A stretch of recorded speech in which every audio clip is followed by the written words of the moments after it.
Shut up and sit down.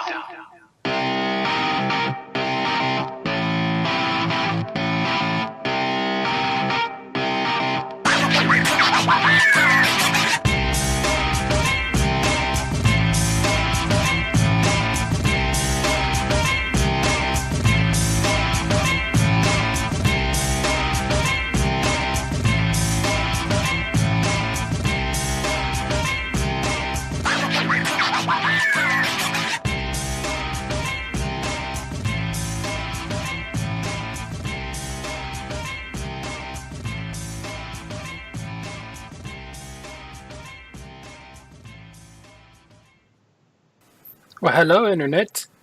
Welcome to episode 169 of the Epic Fail Podcast. With me is not Galv this week, so everyone can rejoice. Insert the applause sounder here. But to make up for that, I thought it would be a good idea, and apparently so did he. If you were here during the pre-show, you know who it is. It's a Theory. How you doing, Theory?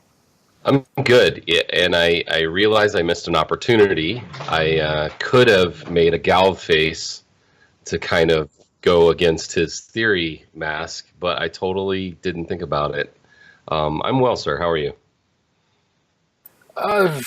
Exhausted. It's been a long couple days for me, but, you know, real life can do that sometimes. Oh, I hear you. That's true. Lack of sleep, which is nothing new to me. Same here. I like 2-3 hours a night. I know that that's a lot for you, but for me, that's not very much. I average about 16 hours a week, which is about 2-3 hours a night. Although I don't usually get 2-3 hours a night. I usually go 2-3 days and then get like 6. And then 2-3 days and get like 6. Or I'll be up for, 5-6 days and then sleep for 12. I think I told you, I have a different position at work now. Still work for the same company. Love my job. However, a lot of times in the morning, I have to be there even earlier now than I used to have to be there, which means I do get that 2 to 3 hours of sleep, which means usually in the early afternoon when I get home from work, I want to take a nap, which is where I recoup some of that sleep. But yes, I'm still probably almost double what you sleep at this point. Yeah. Everyone has what they need for sleep. I mean, I know one person, they're like, yeah, if I don't get at least 10 hours, I can't function. I'm like, that's almost what I get in a week. At 10 hours, I couldn't function from that. That's like way too much. Yeah, that's way too much for me. I mean, I've told this story multiple times at this point, but I went to BlizzCon 2015. I didn't sleep that entire weekend. And if I did, it was an hour. But there's reasons for that. I imagine a lot of people going to BlizzCon don't sleep very much. And if they do, it's probably because they drank too much. Well, that's kind of passed out, not sleep, but kind of. Tomato. You say potato, I say thermonuclear warhead. Same thing. Yes. Exactly the same thing. So anyway, what have you been up to since you were here? It's been about a month, I think, at this point. A little over. Yeah, something like that. I've been kind of gearing up to start streaming again. I know I said I was going to start streaming last time I was here, which, I think it's been 3 weeks, 4 weeks, maybe, something like that. Got a lot of things going. Come to find out, all of the programs I used to use for streaming really have updated and changed. So, there's a lot of options. And that combined with laziness have kept me from really streaming a lot. I think I only streamed a couple times. But I've been playing a lot of WoW, although I do have a little bit of a beef with it, but maybe we'll get into that later. Been playing Fortnite. I actually didn't realize it, but Madden Football, which was pretty much a game I grew up on, I know, sports ball, but that's actually on PC this year, so I got that the other day. So I've played that a few times as well, which is nice, because honestly, I have the consoles, but I pretty much prefer to play everything on the PC if I can now. And I re-downloaded and started playing again a little bit of Overwatch, which at one point it actually removed from my computer. So did actually have a lot of fun. Hamster in the Ball is a very fun character to play. I'm kind of surprised. I thought it was going to be kind of dumb, but I enjoyed it. Oh, it's absolutely dumb, but it's dumb in the best possible way if you're remotely skilled with him, which I'm not. Yeah, that whole like landmine area thing he does is pretty badass. I gotta Yeah. say, I enjoyed it. So it won't be getting erased from my computer anytime soon. What's that? You want to But capture the point? Landmine yeah, field. exactly. Area denial. So the other thing I'm gearing up for also, I don't know if you're doing anything for it this year, but I'm going to be doing a stream, 24-hour stream for Extra Life on the 3rd. So that's a big thing I'm getting ready to do as well. They're tying it together with some work stuff. Hopefully, you guys have heard about that before, but we'll talk about that at another point. And I'm kind of here to challenge you to do something for it too, Draven. Oh, I can make no guarantees as I don't know my schedule because of family things. Like I might Yeah, get randomly, hey, we need you for something. Okay, I have to go do this is that. the thing that's kind of bad. I understand the family thing. That I totally get that. But the other thing is, it's the 3rd of November. Which is What? BlizzCon. Yes, it's in the middle of BlizzCon, so I'm gonna have a hard time kind of doing it at the same time as BlizzCon. But I figure I'll just enjoy the fact that I have more than one screen and have it over there where I can Yeah. see it Well, over I mean, virtual there. ticket. As long as you watch the opening ceremonies, that's really all you need for True. in terms of announcements. If you want to go more in detail with stuff, then there's the other stuff. But yeah, um, Absolutely. I will be watching. Like I know I have that. I told all my relatives, do not bother me this particular set of days. I'm busy. But Yeah, I had originally asked for the greater weekend off because I was going to try to go this year, and I asked for it off like 6 months plus ago, and so I'm off the entire time. So I had no excuses not to do the stream. But yeah, it's something that I had meant to go to, as we had talked about a long time ago, but just couldn't work it out this year. Again, seems to be not a time off issue. It's the cost of travel, which is just astronomical from Florida. It's like honestly, everything said and done, it'd be like $2,000 for me to go. Uh, and that's just nuts. The plane tickets alone are like 700 plus the housing, plus food and fun while you're there. Plus, I know I'm going to want to buy a whole bunch of crap, which is where I'm getting to that number from. So it's kind of it's very cost prohibitive at this point, which sucks because I really want to go. Lots of people I want to see, lots of people I want to hang out with, and lots of hugs. But it can't happen yet. Maybe next year. We'll see. yeah, I mean, you could probably get the airfare down a bit, but depending on which airline you travel and stuff like that. But yeah, it's gonna be that. Uh, in terms of like housing and stuff, just find people and share. You can get that down real good. Yeah, I have seen that. I mean, when I was first pricing it out, I was looking at a really good plane with one stop and sitting in better seats and really nice hotel. And so I mean, honestly, I could probably get it down to 1,000 fairly easily. But that's still outside of my bucket range at this point. But Yeah, I know that feeling. we're gonna hit that lottery, that Powerball or that mega billions or whatever the hell it is now, since it's 1.6 billion, and then everybody Yeah, can go. yeah. I thought about playing, and then I was like, I'd get struck by if I actually won. I would walk outside. There'd be no clouds, and then I'd get struck by lightning anyway. As long as that happened after you claimed it, so your family could get all the money, I'd be okay. I That don't talk, really get all along with right. my family. I got other people I'd rather give the money to. My family can Yeah. have some of it, but they don't need 1.6 billion or however much it is after taxes. Well, maybe we can make a deal. Maybe it'd be 6 months later get hit by lightning.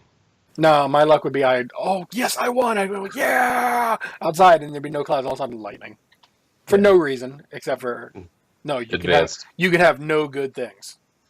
advanced karma reflection. You win. Now you die. Yeah. Yeah. Oh, you won. You were supposed to be in queue. Exactly. Yeah. So what have you been up to? Well, I've been playing a little more heroes than I had been for a while, mainly because they were doing the Halloween thing, which ended this past Tuesday, which is weird. Why would you end your Halloween event before Halloween? But, I got Mal'Ganis because I had the in-game gold for it, and I don't really care about his bonus skin because it's like Robot Mal'Ganis. I'm like, psh, whatever. Well, And maybe the pumpkins are rotting already. Maybe maybe. they needed to get rid of the pumpkins. Yeah. He's tons of fun.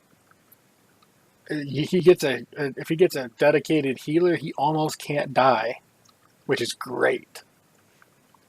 And then after that ended, I just was like, I can level up some characters for some more boxes for after BlizzCon in case they don't give the heroes for free.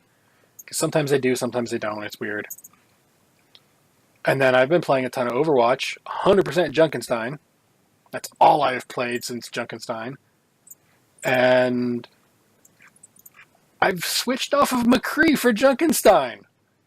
Q of the game is almost not a thing in that anymore. Torbjorn is available if you can pick him and no one else has. He's always a good pick because of his turret and his rework. But I've switched to Widowmaker, and I'm just like ping, ping, ping. Like normally Torbjorn in that mode can get like 250 kills on the easiest setting, normal. By himself, 250. That's not including everyone else's kills.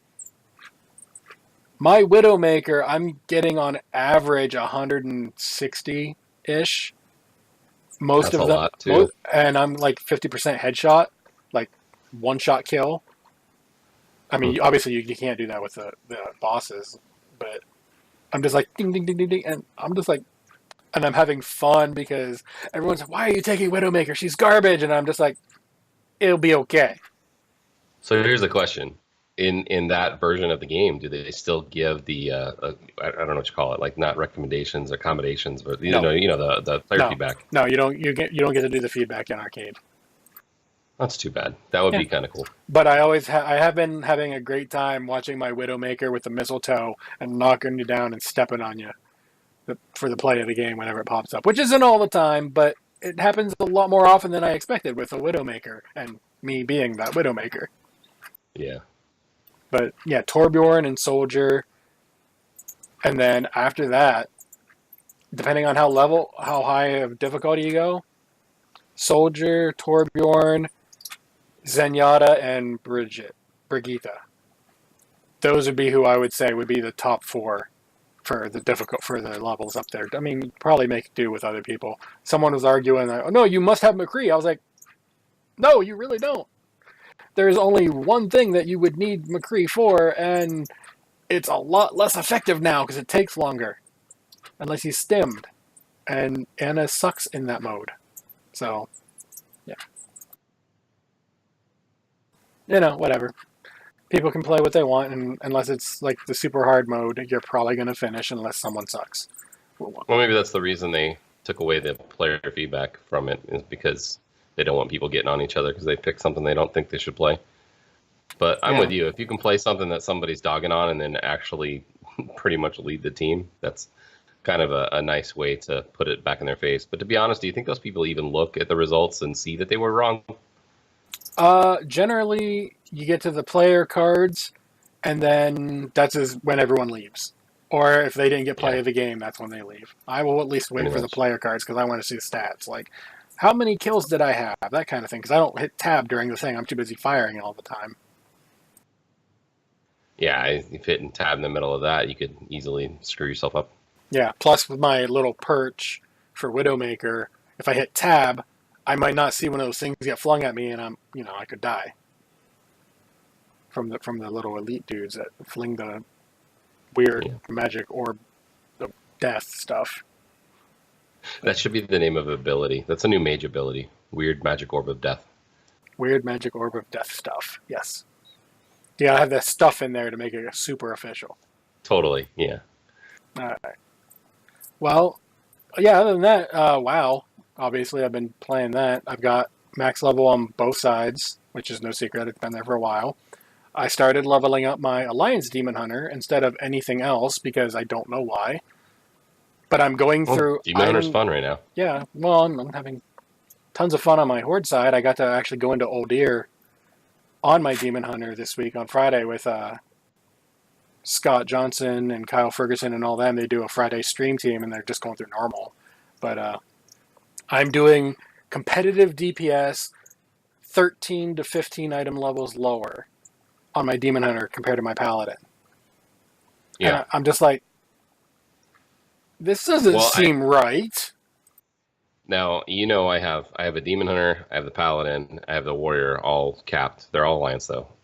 I've been trying to figure out which horde I want to play before I started capping one. However, I don't think I'm going to do it on the AIE server. I'm pretty sure I'm going to do it Lagging Balls server. Yeah, it doesn't really matter at this point. It's all servers. Well, I mean, true, but I know Thist and Thorn, so like, I don't really have any connections to AIE people. I mean, obviously, I like Scott. I like everything he does, but I don't really know him. You know what I mean?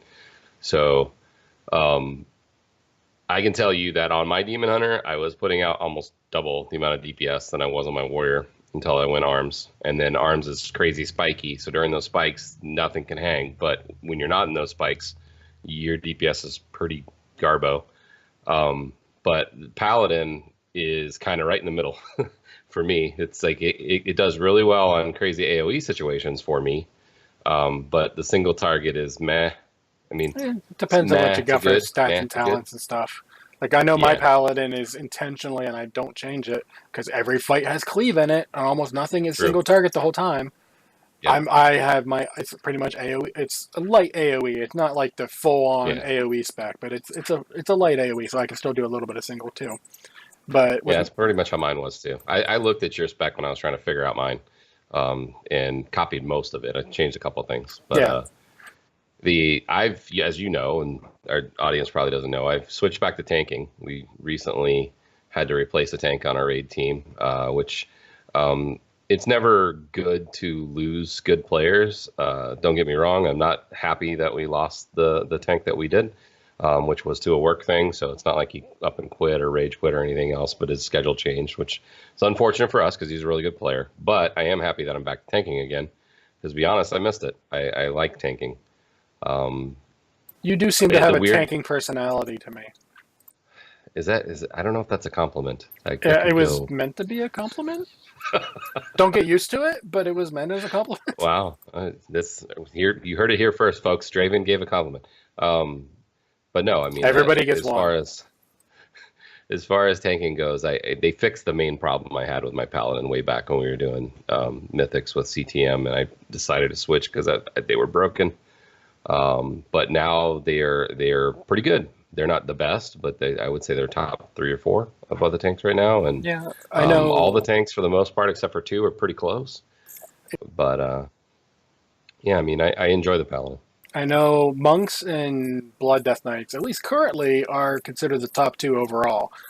Stuff's changing, depending so that upon might which change. Fight. Yeah. There's a couple of fights where they'll squeeze in a third one instead of those 2, but for the most part, yeah, especially on super high end, they are considered the best 2 to have.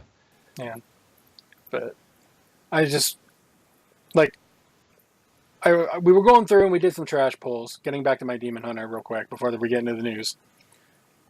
And on my Paladin with the same pulls, I'm doing, maybe I can get to like 25k DPS, and it'll come back down as the mob's lower.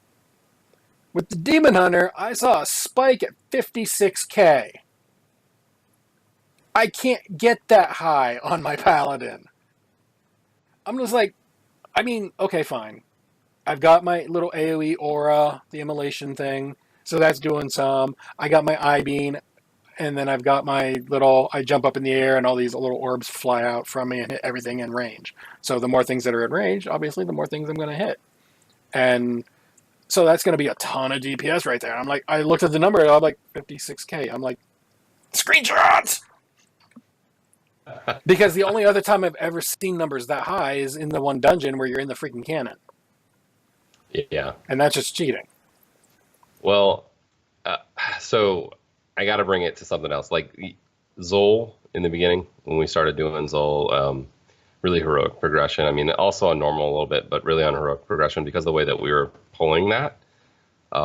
We had like 4 or 5 people that were getting 70 Ks in the first like 30 seconds. Rogues are cheating, though.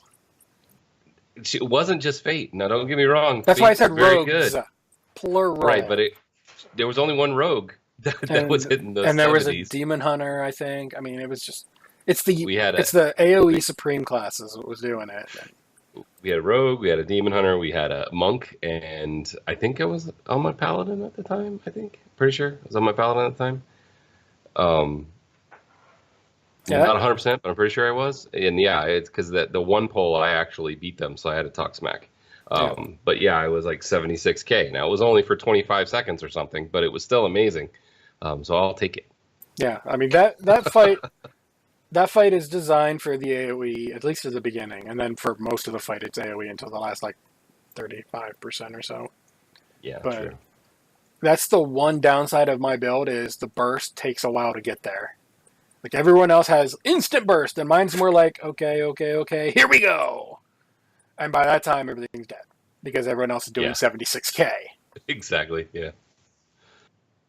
Well, one of the things that a lot of people, I don't know, maybe they know, maybe they don't, but like right now, my paladin is a light forged, and their ability for racial is an AoE ability. And for those of you who are not aware, you put like this mark on a target, and then it counts down for a few seconds, and then after a few seconds, it's almost like an extra hammer hits in the head, and everything around them all takes damage. And if it's just one-on-one, it's not really that big of a hit. But if there's 10 things around it, through the roof your numbers go, which is why I was able to pull that off. Oh, yeah. But that one only works on a light forged knight. But, so. Yeah, in terms of the horde, though, I would recommend any class that, if you want to go through and do any kind of rating on it at all, I suggest anything that can be a Blood Elf. Because that racial, Arcane Torrent, OP on Zul! There's a reason why so many Horde teams got through Zul way faster than the Alliance teams did. Not just that they cleared everything in front of it. Yeah, I that faction imbalance is still there. I don't think that I don't think it's the same as it was. I mean, everybody's not changing to Goblin, but it's still there. It'd be nice someday if that's gone. Yeah, but, it is what it is. It just means if the Alliance have to work harder at it, there's more prestige there to me. Because you didn't have that extra ability. And we did have a U.S. guild pushing, so maybe it'll be a U.S. Alliance guild pushing next. Probably not. Hopeful thinking. Probably not. I don't know what you took to think that, but you need to share with the rest of everybody else, including group like Method, because they apparently need it. Well, I mean, we're kind of off subject here, but now that the raids are going to be different, maybe Method will have an Alliance team? The way I heard it, they're not different. They're just same mechanics, different bosses, models, and names, but it should be the same mechanics. Slightly different order, maybe, but other than that, it's going to be pretty much the same. It's just different order.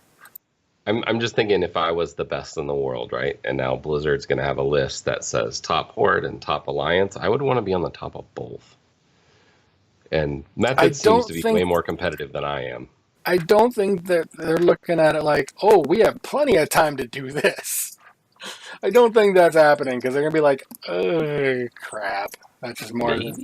I mean, there might be some of them that want to do it, but I don't think like their main, let's say 20, I'll say 30 people. I don't think their main 30, I'm just making a number up, will want to do it. So, I mean, you can get the B team to do it. You got to admit, though, it would be hysterical funny if one of the top 3 did that.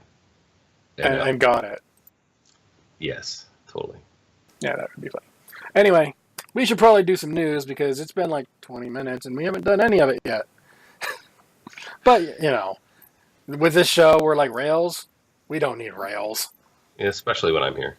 Well, there's that too. Okay.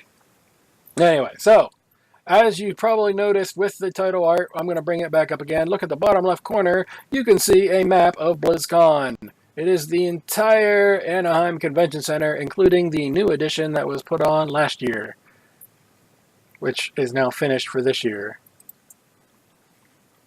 Woo! If you look close at it, though, there's 2 huge blank areas. One in the main hall for where they're keeping Diablo, which is why everyone thought there was going to be a major Diablo announcement. And, well, yeah, we'll get there.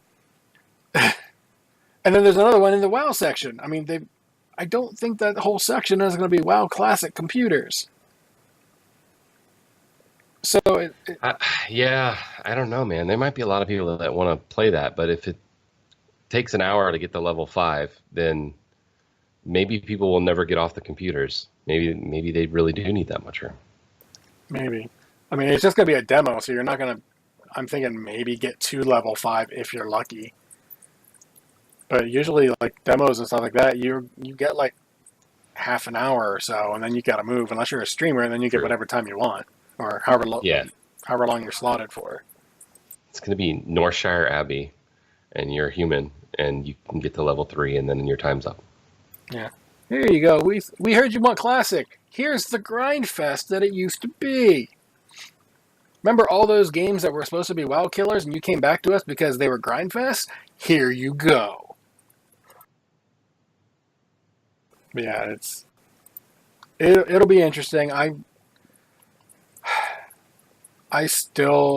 holding out hope for something Diablo related. I'm not a huge Diablo nerd person. Like, a couple people on our raid team are like, "Oh, you need to play Diablo. We're pushing rifts." I'm like, I cleared a 19.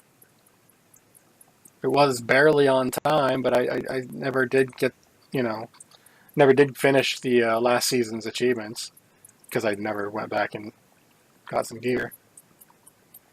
But, well, I mean, it's not just a couple people. There's like 5 people on our raid team that are playing Diablo semi-seriously. Now, 2 of them are the main 2, but they have a few other people join them. They try to get me to play. I've had the same issue with Diablo for years. We've talked about this before, but to me, it's the top-down, click-to-move style. So when everyone was talking about, oh, they're going to announce Diablo 4, I was actually kind of hyped because I was hoping it would be a slightly different style as far as how you play the game. Well, from what the leak we had was, supposed leak, I got to put it that way because of other things, but it seemed like it was going to be something else. Yeah. And, but, yeah, so we got the floor map, all kinds of stuff. There's 2 big open areas, which leads me to believe there's 2 fairly large announcements about each game, Diablo and Warcraft, that they haven't told us yet. Obviously, they haven't told us any of the big announcements, but there's something that they're specifically keeping secret and they don't want to tell anyone. Kind of like when everyone was like, why is there so much open space in the map? And then they were like, oh yeah, we have Overwatch. Oh, now we have stuff we can go see. Kind of one of those kind of things. It's just there's an open area that looks like it could hold stuff. So, and then outside of that, it's not in the notes, but Halloween night you got DitchCon, or is that Thursday? November 1st. It's right somewhere around there. I think it's Thursday night. You got DitchCon, which is podcast, the podcast. They do that.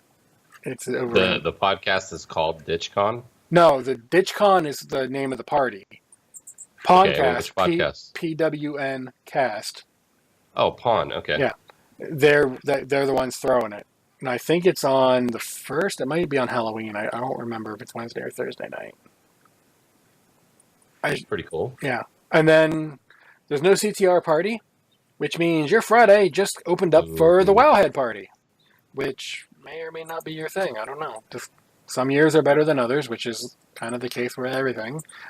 Same with expansions. Some are better than others. But weird correlation. Well, I'm just thinking better than others. And, for every legion, there's a warlords. But, yeah.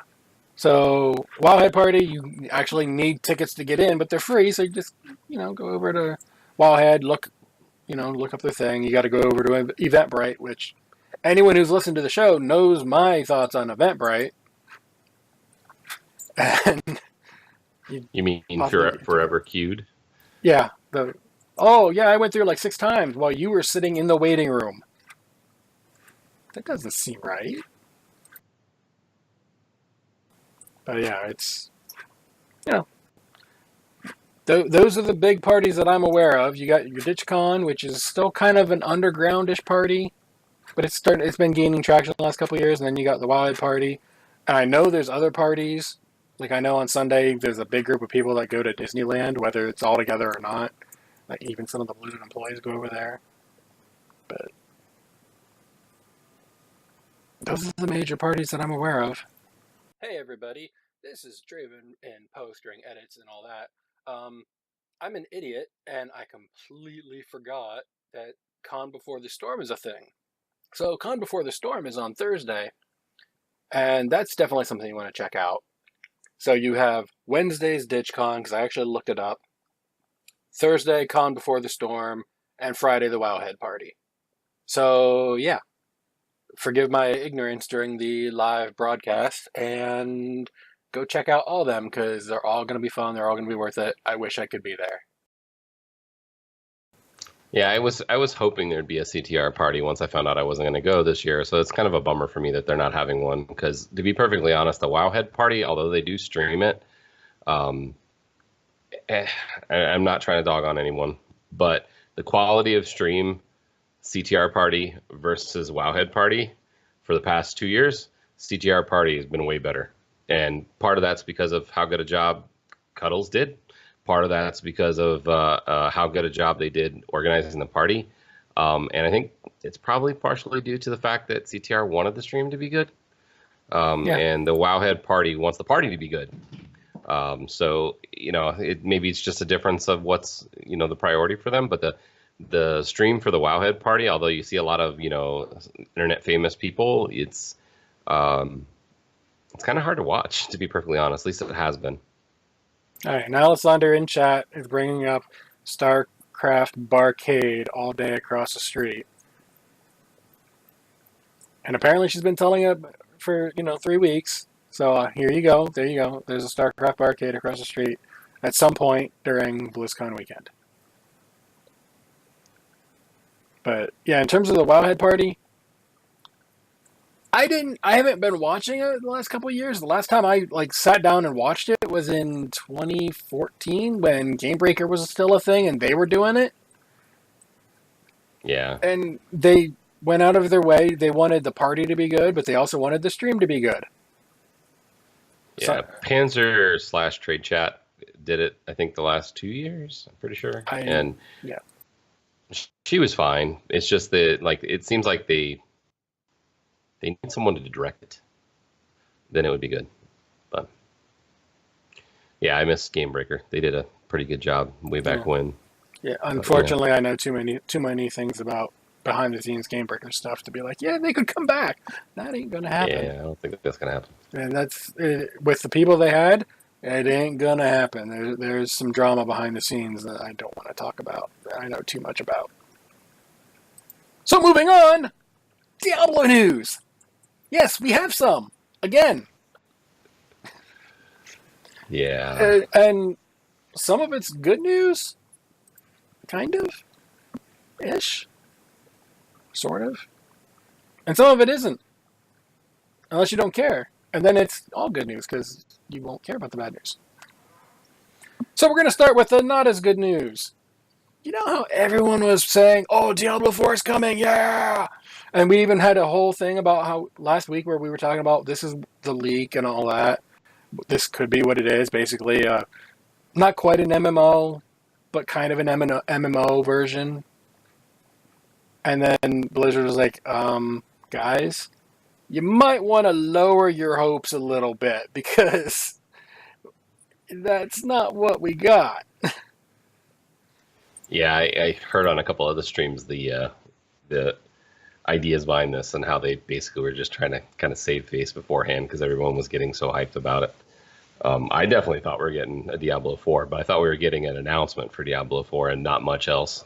Yeah, that's my entire thought process was like, if we get a Diablo 4, it'll be the announcement, hey, we are doing a Diablo 4. We'll get the title art, which is basically whatever the logo is, and we'll get maybe a screenshot about the art style. Right. That'll be it. Yeah. And then they'll say 2020 or 2021 or whenever it comes out. Yeah, that's pretty much what I was thinking. But I was thinking that there was going to be other things. Yeah. Like maybe a new class or a new expansion for Diablo 3 or maybe another remastered port or something else involving the Switch, which is releasing like the same day. Yeah. Which I think those things are probably still happening. Well, we know the Switch is happening because they've already told us that. Yeah. So that's not whatever their big announcement is. We already know about the Netflix thing. It's already been confirmed at this point. So right after opening ceremonies, usually whatever the big announcement is, gets a what's next panel on the main stage. This year, Diablo has it, which also led to, oh crap, it's Diablo 4 or Diablo MMO or something Diablo. Major, huge news. So that's what everyone got to. And then it's still there, but they just said, it's not Diablo 4, guys, calm down. Well, okay, technically they didn't say it's not Diablo 4. They just said they have things that they're not going to talk about right away. Or they're only going to talk about when the time is right. So that might be them saying, like I had a tinfoil hat theory whenever I read that theory. Where they only said that so that whenever they did come out and say it, they're like, ha, I got you. And then I was like, no, that can't be right. Because then no one would ever trust them again when they say, no, that's not what we have. Yeah, I think they left it open enough that they could in 4 or 5 months say, okay, Diablo 4 is coming. But I don't think there's any way that they're going to flip and say Diablo 4 is coming at BlizzCon. Yeah. I'm pretty set in my thought that it's going to be either another Diablo 3 expansion or some added content to Diablo 3 currently, like an extra class or something like that. But I do think they're working on Diablo 4, whatever that actually is. But I think it's probably a couple years away. Yeah. I never thought we would get a release, like an actual, hey, it's coming up soon, the release of it. I thought what I said earlier. Logo, maybe a screenshot, possibly a future date, like fall 2020 or something like that. Or whatever year they decided. That would have been it. That's all they would have needed to do. Diablo What's Next could have been talking about how they ported over to the Switch, about the Netflix thing that they're doing, all that stuff, since we know about this stuff already. And then they could have been like, there you go, there's your announcement. We are, in fact, working on it. At this point, their denial of saying it's going to be done anything at BlizzCon has already basically said, we're working on it, don't worry. It's going to be a while, though. Which, it's Blizzard, everything takes a while, not a problem. They should mess with everyone and have a bunch of 4s in any videos they have in the beginning so that way everybody's tripping. Yeah, that'd be funny. The opening video just has 4s randomly pop up on the screen. Couple of dice, 3 and a 1, you know. Not just 4 players playing on the Switch at the same time. Yeah, it'll just be 4. The number, the numeral, just randomly pops up on the screen. And it'll just slowly get more and more red as it goes. And then they'd be like, so a lot of you guys thought we were going to do Diablo 4. No, that ain't happening this year. You know, I could see them doing something like trolling like that, as long as they had another big announcement. But at this point, I don't think a remastered version of Diablo 1 or 2, both of which would be very difficult because they lost the source code from what I hear on Diablo 2. How do you lose the source code? They lost the source code for other games too. Someone found the source code disk in their garage one year. I forget what game it was. Might have been Diablo 1 or StarCraft. Either way. I get that was a long time ago, but that just seems... Yeah. But that seems crazy. So I could see a remaster happening. I don't see that as a big announcement. Well, I think the remaster is going to happen, and I think what's going to be announced about the remaster is it's also going to be available on the Switch and maybe mobile or something else. And honestly, I think that is probably going to happen, and that's probably part of what they're going to announce. Now, time frame, who knows? But yeah. Well, I'm figuring the remaster for, I'm going to say Diablo 2 more than likely. Well, if you think about the top-down click-to-move just gameplay that is Diablo, that would work perfect on mobile. Yeah, I mean, Diablo 1 was the first one. I don't think there's enough in the game itself to warrant a remaster, whereas Diablo 2 was a much longer game. True, but if you remember, even if it is longer or shorter, either one, all of those people that they hired, a year-ish ago for a mobile title, yet to be announced mobile title, why not have all Diablos available on mobile? We don't know for a fact that the Switch. Do they consider the Switch to be considered mobile?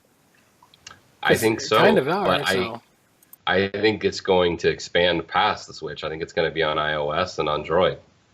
it's possible at this point. Diablo 1 and more than likely Diablo 2 could do it. But Yeah, I don't know if they'll do 3 because of the fact it just went to Switch. Nintendo probably wants at least a period of time of exclusivity, but yeah. I could definitely see 1 and 2 coming out for mobile. Yeah. So, okay, so remaster, even if it comes to mobile, not a big announcement. It's an announcement. It's not. It's a big announcement, but it's not the big announcement. Right. We already know Netflix. We already know the Switch. I don't think. Oh, here's another character that you can play. It's $15. Okay, but that's not a big announcement either. I do think that's going to happen, whether it's this year or next. But I don't think that's a big announcement either. So that leaves... And then I had an epiphany yesterday. Maybe it was the day before, after Raid. What would be a big announcement Diablo-related? Diablo is now on the Switch, which is a Nintendo product. What is one of the biggest Nintendo products out there? Mario. Smash Brothers. Okay. Diablo in Smash Brothers. That, I think, would be a big announcement, even though it is not a Blizzard-specific thing. I don't know if that would, number one, work for Nintendo. I mean, it would be cool. I don't think it would be like number one huge announcement at BlizzCon, but that would be a huge announcement, having Blizzard's first character put in Smash Brothers. Because then you can have the crossover stuff. What other Blizzard characters? But Smash Brothers is a mobile game, Alessandra. She's saying another non-Blizzard game on launch. It's not on PC. It's a mobile console game. But they could put it on PC. They could. They could, but I think it'd be more likely that they would work with Nintendo to make a Blizzard Smash Brothers game than incorporate Diablo into Super Smash Brothers. I think it's more likely Diablo in Smash Brothers than a Blizzard Smash Brothers. Well, that would certainly be easier. I just don't know if Nintendo would be okay with it. Yeah, and I don't think that's like the big announcement worthy because it's not even in a Blizzard title. It's just a Blizzard property going somewhere else. I could see that being an announcement, though. By the way, Blizzard is now teaming up with Nintendo. Diablo will be the first character in Smash Brothers, and we have all these other ones that will be following. I could see that, but not as the big announcement. So I still have no idea what the big announcement is. And that's what's like, Arr! It's got to be a new property. Wait. How did that go? I have no idea what you're talking about. Okay. Yeah. So I've been racking my brain, and short of a new Diablo game, because I don't think an expansion is going to happen, because they've already announced that Diablo 3 is now on the classic games list, which means they're not really working on it anymore. I mean, they have the bare minimum. I'm going to go super tinfoil hat for you, because you dove into the Nintendo area. So this is not a Diablo announcement, but Alessandra also made a comment about another non-Blizzard game on the launcher, which you referred to just a second ago. But what if Blizzard partnered with Nintendo to put all major Nintendo games on the Blizzard launcher as a separate page on the launcher? And they actually had a partnership, since Nintendo does not have a CPU. I don't even know what you want to call it. They don't have a presence on computer right now at all, and they really could. Super tinfoil hat. I don't think that would be the announcement either. I don't think that's going to happen. Something that would be cool. Like, even my idea of putting a Diablo character, whether it's Diablo or not, into Smash Brothers is a stretch, and I realize that because Diablo is a mature game. There's blood and swearing, and honestly, if they make an expansion, I would not put it past them to put a sex scene or two in there somewhere. Whether you find it randomly, we didn't tell you about it. Yeah. It's not in the story. It's just randomly out there. You know, that kind Mhm. of thing. Or part of the story. Whatever. But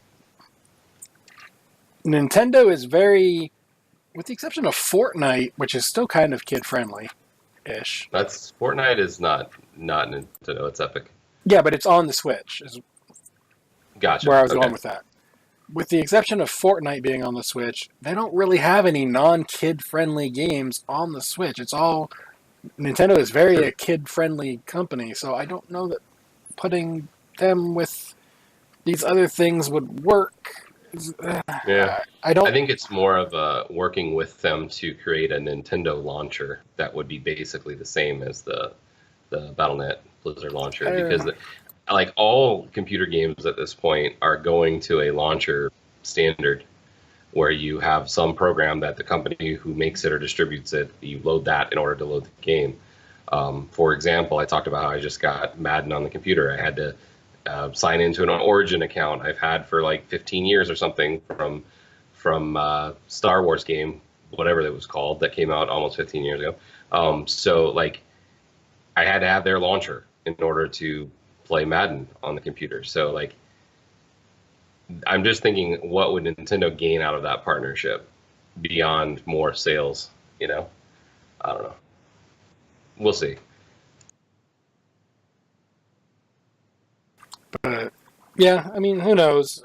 They've got something, and I still say I know what the big announcement for WoW, which will be next expansion, or not next expansion, but next patch, what that's going to be, and they might even go with like 8.2, 8.3 kind of stuff. But we're not there yet, so we'll continue with the Diablo stuff. We do have good news about Diablo, and that is they're doing this weird giveaway, and the Switch with Diablo, the Eternal Collection, I think is what it's called. Basically, the Diablo Switch. It's all themed out and everything.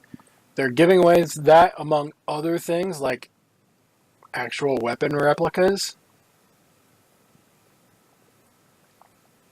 And okay, so you got to go to a website, you got to enable it, which you got to follow a link. No big deal. It's like D3 loot or something like that. No big deal. But then they give you a clue on their Twitter, and if you don't know what that means, it's a scavenger hunt. But if you can't find this, like, the clue is a picture. What? I mean, it's literally, here's what the weapon looks like. Go find whatever it is you're looking for. I gave up on it because it made no sense to me. Other people found stuff, and I was like, good for you. I'm not bothering with it anymore.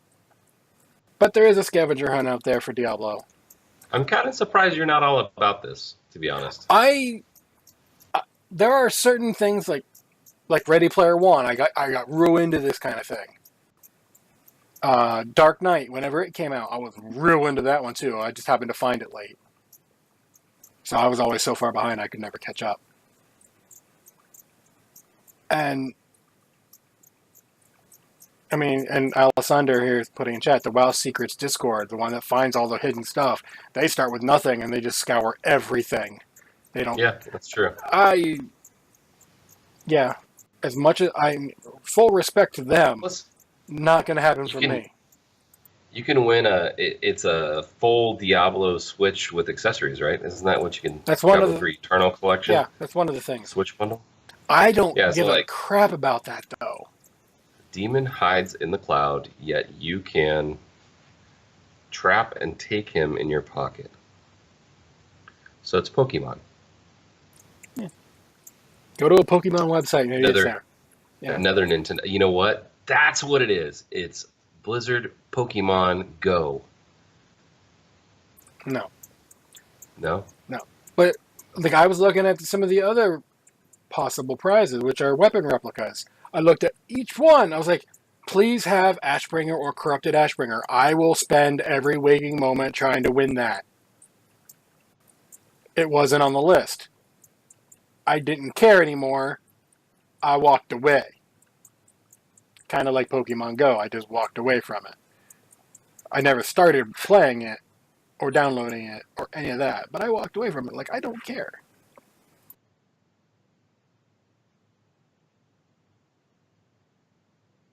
But yeah. So there's a giveaway for stuff. Diablo Switch Collector. I'm just going to call it the Collector's Edition because I don't give a crap about its real name. True. And that's basically what it is. It's Diablo themed. It has some accessories. It's got Diablo already loaded. All that fun stuff. Yep. Alessander got it. It's going to be called Diablo Go. It's the perfect name for it. It'll be a mobile Diablo Pokemon. And in parentheses, there's a third word, and it says away. Because they're not going to cover it ever. So I had to. Anyway, we're going to move on. Alessandro sent me some StarCraft stuff. Short version. BlizzCon. The virtual ticket stuff has been announced. You get a couple skins. There's one for the remaster. It's the HUD. It's basically a UI skin. And then in StarCraft 2, there's a couple other skins. And then if you go to BlizzCon.com, you know how they do the videos. There's some videos over there too. That really sums it up outside of there's another AI out there that is beating some players.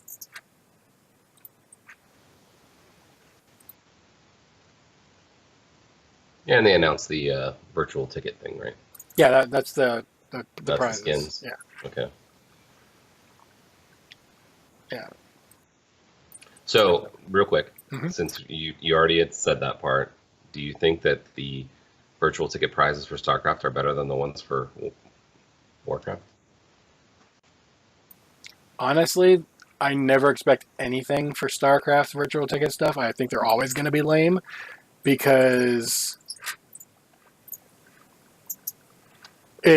with what you can do versus other games, like you get the player icon and you get a couple character skins.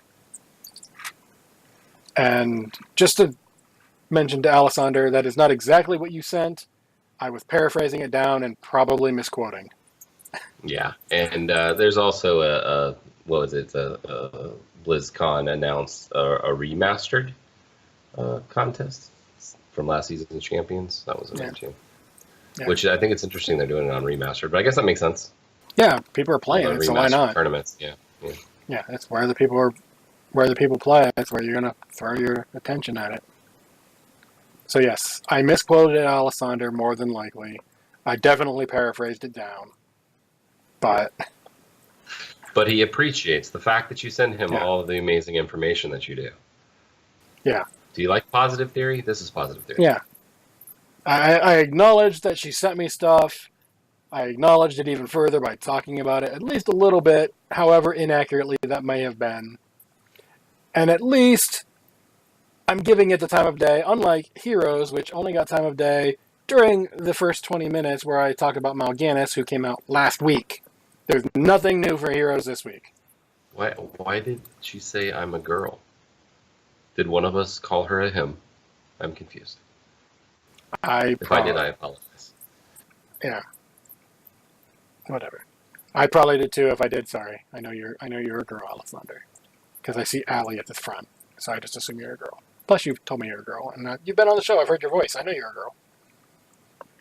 But, I did. Yeah. I am sorry. Yeah. I apologize. And there's no Galv this week, so we're going to skip right over Hearthstone because all it is literally there's 3 cards getting nerfed. One is by 1 mana, one is by 1 mana, and one is by 2 mana. Nerf. Yeah. Nerf, as I put in the show notes. There's 3 cards. I probably should mention what they are, I suppose, since I brought it up. You got the Giggling something or other. The picture is really small, so I can't read it. Yeah, as you can tell by Draven leaning completely into his camera, it is hard to read. Yeah, it's Giggling something or other. It's going from 5 mana to 7 mana. Apparently it was breaking things. Then you have the Mana Worm, which has been like one of the best drops ever for most classes that use spells. It's now 1 mana to 2 mana.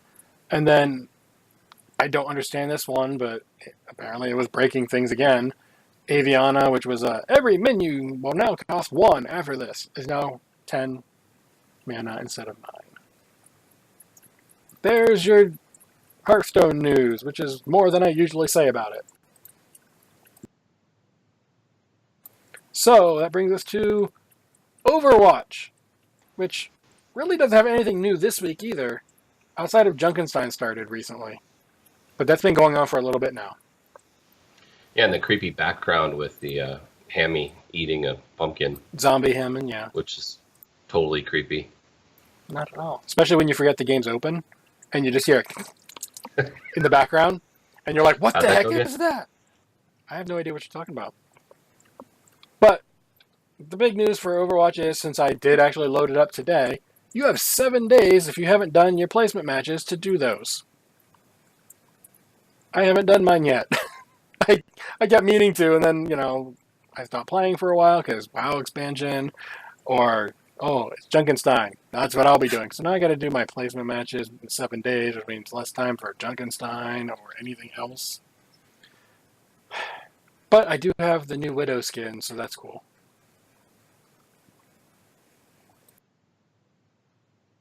So yeah, 7 days as of live recording, which is Saturday the 20th. So October 27th will be the last day. And that brings us to Warcraft. Whoa. Halloween is this time of year, if you didn't know. And if you didn't know, what rock have you been living under? Because it's Halloween. It's the best holiday of the year. You get to walk around, and strangers are actually forced to give you candy.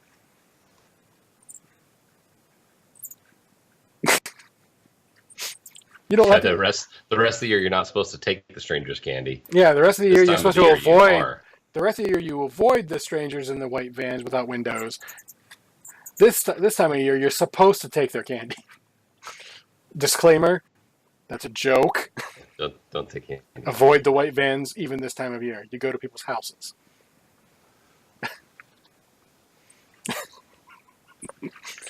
But anyway, Warcraft Headless Horseman. I don't need to run it because I got them out already. I did spend 2 hours yesterday on my leveling up Demon Hunter trick-or-treating, though. Is it still worth doing? Do you get a decent amount of XP for it? I wasn't doing it for the XP. I was doing it for the new Hearthstone. There is a Headless Horseman Hearthstone. It puts a pumpkin head on you and a little fire on the ground, and it's a new Hearthstone animation, basically. That's all I wanted. So now I have 3 different Hearthstone animations, because I don't even keep my Hearthstones anymore. There's a... I think it's archaeology. There's a toy. It's called the Innkeeper's Daughter, which is a Hearthstone. Yeah. I've been using that instead of a Hearthstone, because that's 1 extra bag slot. Every time I switch the inn that I'm going to hearth to, I get a new Hearthstone. I promptly delete it because the Innkeeper's Daughter is a Hearthstone and it is a toy. Gotcha. So now is a new toy, which is a Hearthstone. So I'm just like, I can be Halloween time all year round with my Hearth? Yes, please. I have multiple Hearthstones already. I'm just trying to remember how many I have, well, but I don't really have a bag space issue. Well, you've got the dollar on one, you've got the garrison, and then you've got the regular. Regular. And then there's... I guess the other one is the Flight Master Whistle. Yeah, the Flight Master Whistle, and depending on what you took on your ship, you could make it a Hearthstone. But I took the other talent. But then, I've also got some other items like Jaina's Locket from Lich King getting Shadowmourne. Well, I can go to Northrend Dalaran. Why? Because I felt like it. It was on my way somewhere else. So, but you know me, theory of bag spaces. 3 to 4 helmets, 3 to 4 shoulders, 3 to 4 chest pieces. Even though they're lower item level, I might need these traits. Just in case, yeah. Well, with the way they're doing the traits, you never know what's going to be the good ones. Well, that's how Blizzard's been giving me shoulders. You know how they boosted up the Emissary World quests? so that you can get up to the 370s. So so far I've gotten 2 370 shoulder sets with. The only option I found is Hi, computer talker person. She's still going. Yeah, which reminds me, I have a beef with not necessarily you, but with the loot system now. I have a legitimate beef. Okay. You told me that the lion head shoulders had to be 370. I believe that that's correct. I believe that I got screwed because I got Okay, 370 those shoulders, and there's no lion's head on them. Well, there's 3 different ones. Yeah. So I maybe had the other 2 already in my transmog, and I just 370 just never. So I was like, yeah, shoulders. the 377th Legion shoulders that I just got from the emissary are different than the ones that I got from the Warfront. Warfront. The Warfront are the ones with the lions on. Oh. They're still called 7th Legion shoulders or whatever, but if you get the Warfront ones as a 340, they're not the ones with the lions on them. So I still have to freaking grind the Warfront. Yeah, you still got to do the Warfront.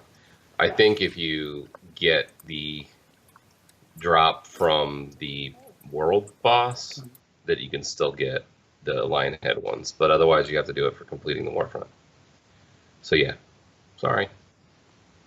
But yeah, I saw the name, I saw the item level. I was like, and then I saw that I learned a new transmog. I was like, yes.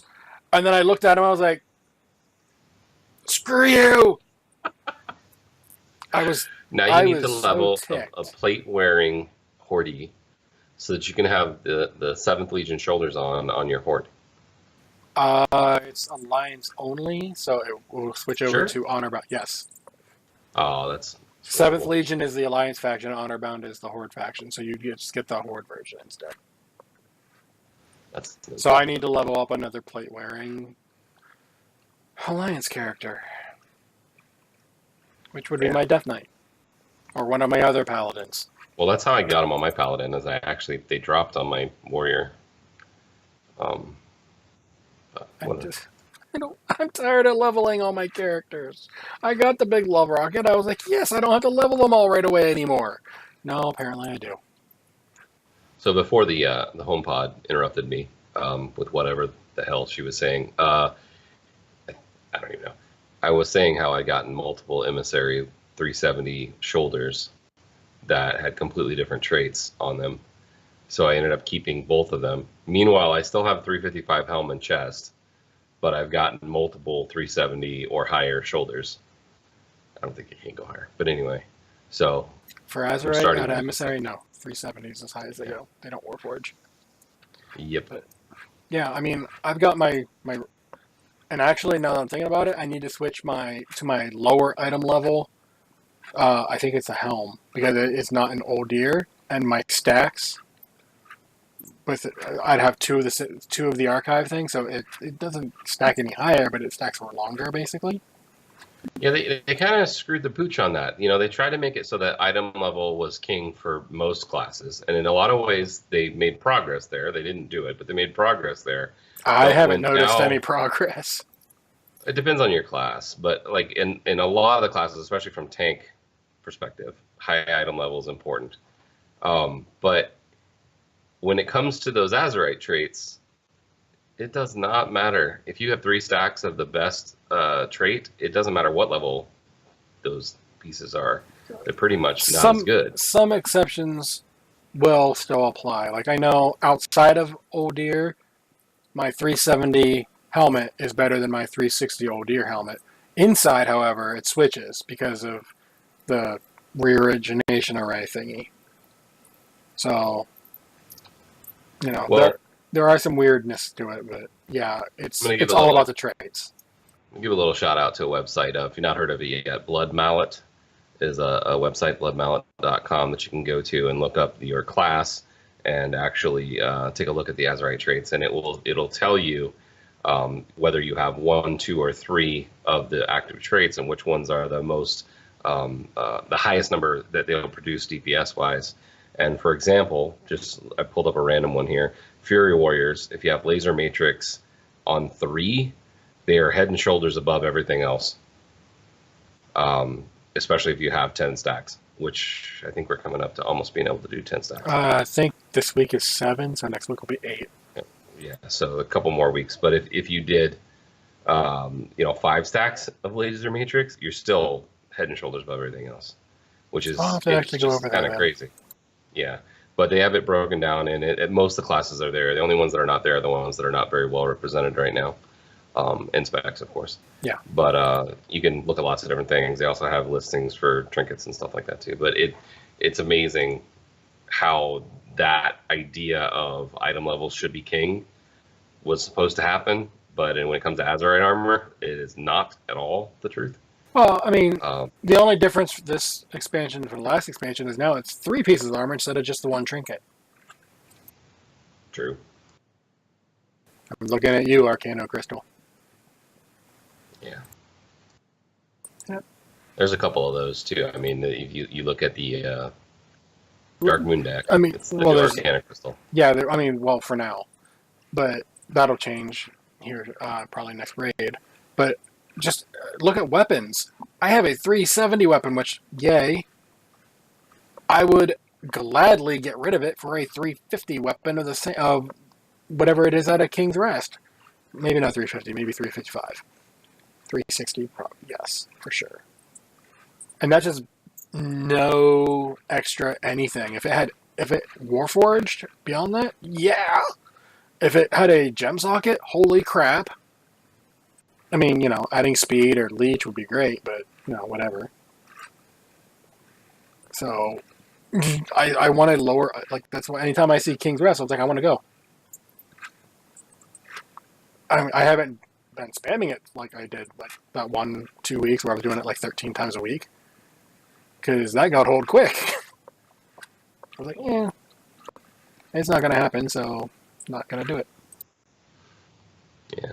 For example, on your Rep Pally, that Dark Moon trinket, which is a 355, by the way, is better than every single trinket you can get until they are a 385 trinket. Yep. And when there's a 385 trinket, there's 5 of them that are better than that deck, which is nuts. But anyway. Yeah. So there you go. Oh, I know. Yeah. So yeah, there's that. But anyway, we're going to go back to Halloween. Borellis, and however you say the Zandalar side, the capital city, no Halloween decorations at all. Except on the PTR. They're going to add them in. They just forgot. How do you forget something? And shouldn't that be easy to just hotfix pumpkins in? I mean, I think they just don't want to spend the extra time on it, to be honest. But I saw some people complaining that there was no Halloween event out in Drustvar. I'm like, there doesn't need to be. It's Halloween there every day. That is true. Although they could do something really cool there if they wanted to. Oh, yeah. I mean, they could do something amazing out there. But that's the whole zone, pretty much. Yeah, it'd be like over in Legion, what's that one? The weird tree quest that you had to go fight the witch. They could do something like that over there. They don't have to. They might even be in the game and no one's found it. Who knows? But they don't have to. It's Halloween all year round, so yeah on them. But yeah. Go out and get your horseman mount. Yeah. Go out and try and get your horseman mount. Unless you're me, and then just ignore it and collect candy for weird Hearthstones, and since you forgot to do it last year, the little Naxxramas pet. Okay, so moving on. Classic WoW head.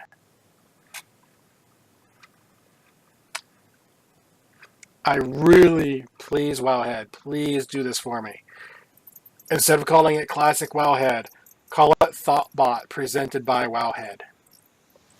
They can't unless they buy ThoughtBot from whoever it is that still owns it. I don't know that anyone does own it. I think at this point it's gone. I think the name's probably still copywritten somehow. And I think if it isn't gone, Sam owns it, which they also own Wowhead, so... Good point. That's the Good point. my one request for anything to do with Classic WoW, because I already know I'm not going to spend a whole lot of time actually in Classic WoW, because I just won't. I just want Classic Wowhead to be Thoughtbot presented by Classic WoW. That's all I ask from you, Wowhead. Beyond that, you can do whatever you want, which you can do at I every should reach anyway. out to that. You should reach out to that person if they don't own it. If Thought still owns it, and buy it. That's what they should do. Yeah. But, you know, that's the thing. Wowhead announced they're going to do Classic Thoughtbot, which is a surprise to absolutely zero people. In all honesty, it's a surprise to no one. They're going to do it. My personal hope, though, Classic doesn't allow add-ons outside of things like Healbot, and that's it. No DBM or anything, because at this point, DBM is so more sophisticated than that.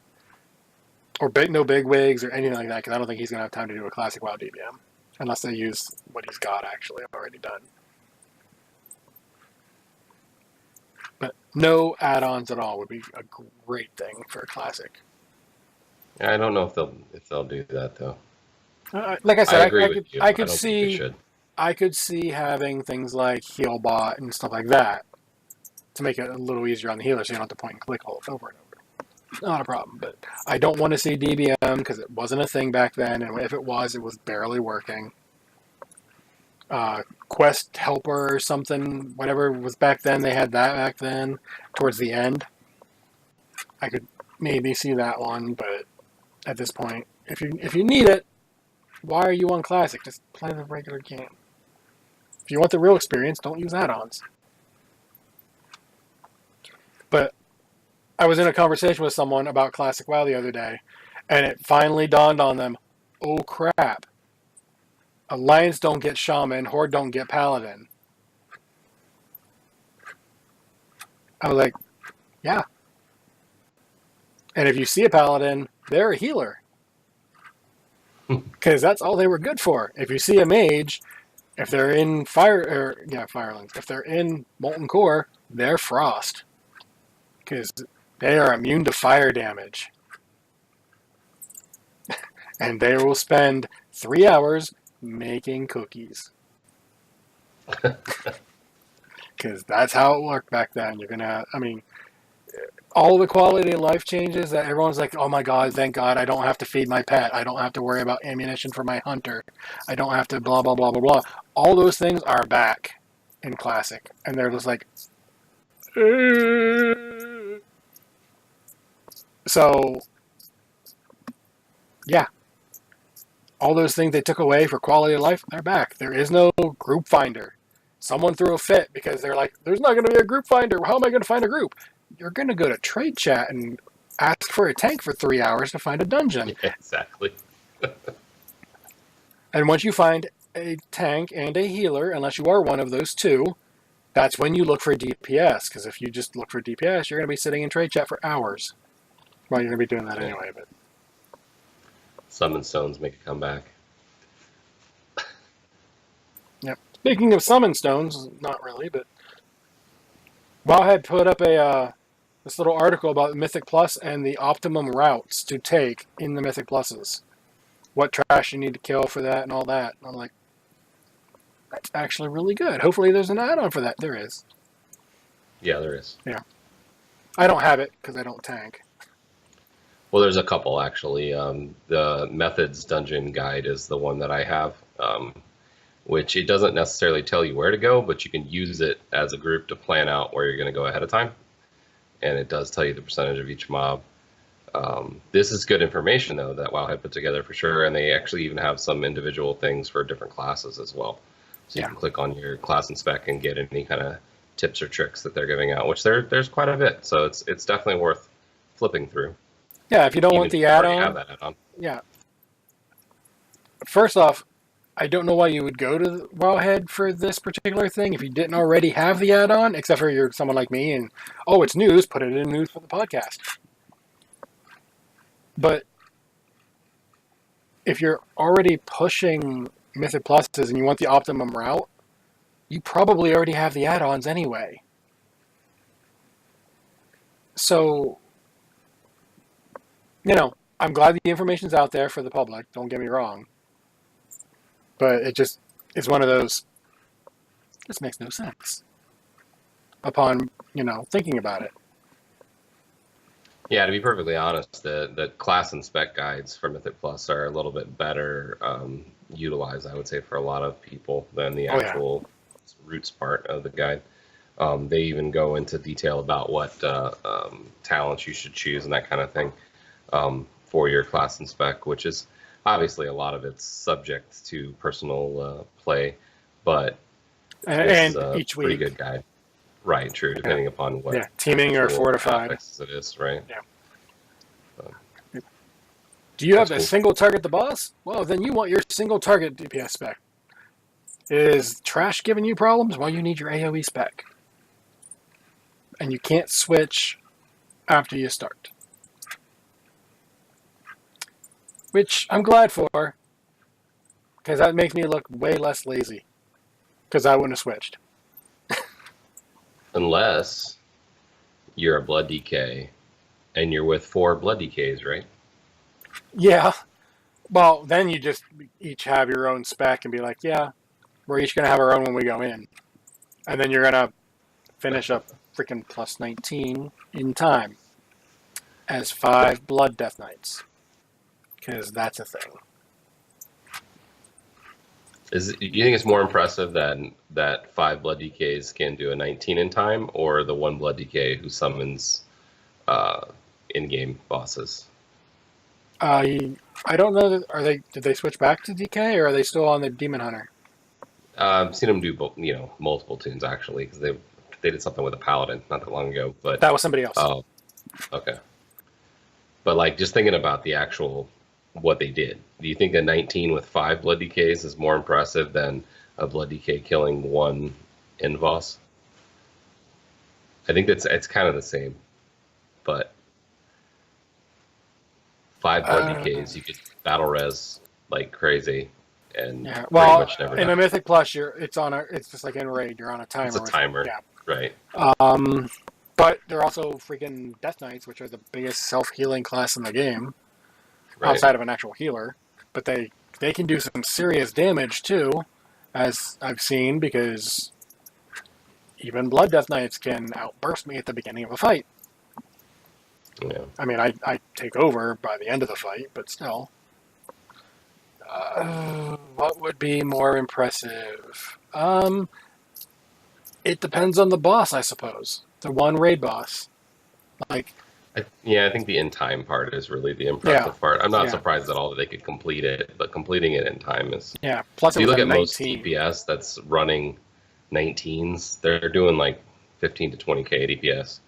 I almost guarantee you those Blood DKs weren't doing 15 to 20k DPS. They were probably doing 8 or 9.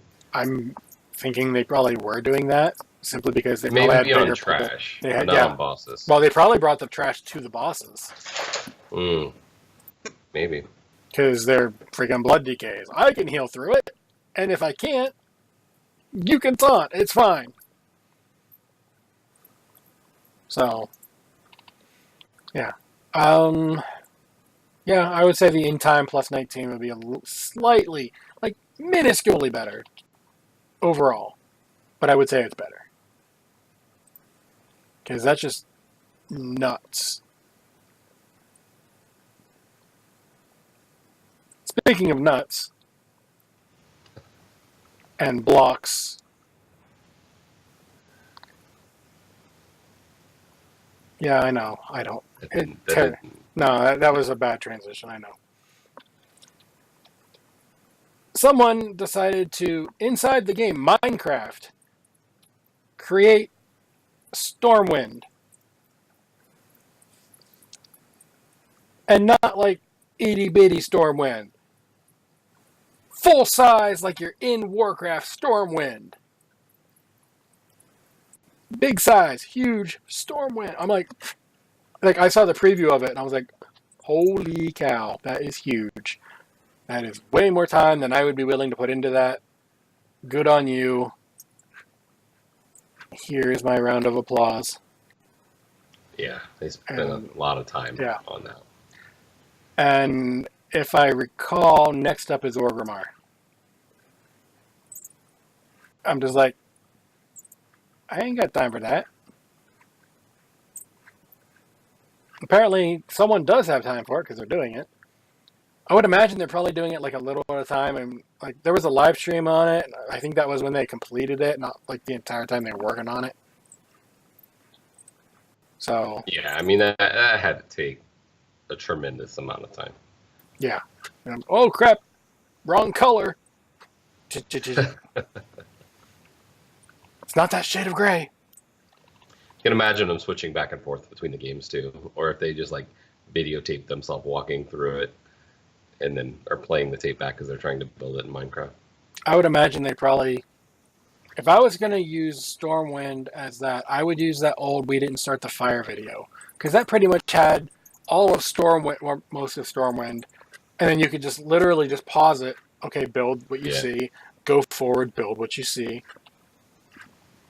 You know, I mean, I'm sure he had like I don't even want to know the prep work that they did, but that's definitely a lot of work.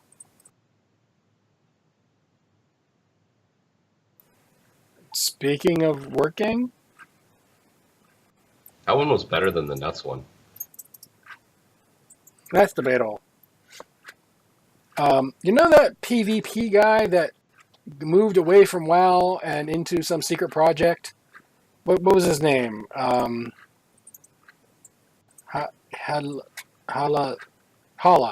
No. Helsinki? No. Halinka. That's his name. The PvP dude, Halinka. Who is all, as the kids say, swole now. Yeah, he's Swolenka. Yeah.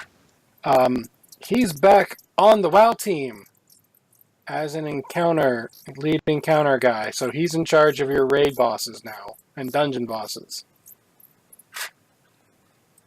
Really? I thought he was in charge of PvP again. No, he's the encounter designer, lead encounter dude. He's in charge of the PvE content now. Well, that is interesting. I mean, unless I'm misunderstanding the title, because full transparency, this happened earlier today. It says lead combat designer. Lead combat is what he actually is. So he might actually be back on PvP then. Yeah, it's hard to know what lead combat designer actually means. Right. Unless he's just responsible for how the classes work. Or how combat works. Yeah, I mean, if he's willing to get rid of some of the things off the global cooldown, like say, I don't know, Paladin Bubble, Paladin Horse, the ability, not the mounting, then I would be fine with it. And obviously some other classes need some work too, but those are the two Paladin ones that need to be off, dang it. Yeah, it actually says what it is. So according to Linka's LinkedIn page, this time he's making his return as a lead combat designer, which means he will work on all forms of combat design in WoW, including class design and PvP combat. Okay, so that was a complete fail on my end, because I thought what I had seen was lead encounter design or something like that. So my brain went PvE. I was like, oh, good. The guy who did PvP is now in charge of PvE, and well, the fact that it's everything combat-wise is pretty big still. Like when I first saw it, I thought it was PvP. I'm like, oh, okay, cool. He's coming back to do more PvP things. But. So short version is he is his boss, or he is what his boss would have been back when he was on just PvP. Because now it's PvP and PvE both. Okay. Yay, we got it figured out. And all it took was actually looking it up. Exactly. Yeah, it's amazing. So, how do you feel about this, though? Are you happy he's back? Are you indifferent? What do you think? Well, he was in charge of PvP back during, up through Warlords, I think. Like he left during Warlords. So everything he was responsible for Ashran. And he was responsible for Ashran, the original version, which is the one people actually liked, and then they changed it. And that whole PvP system, the way it worked. Yeah. I'm glad he's back in WoW, because otherwise I didn't know what he was doing.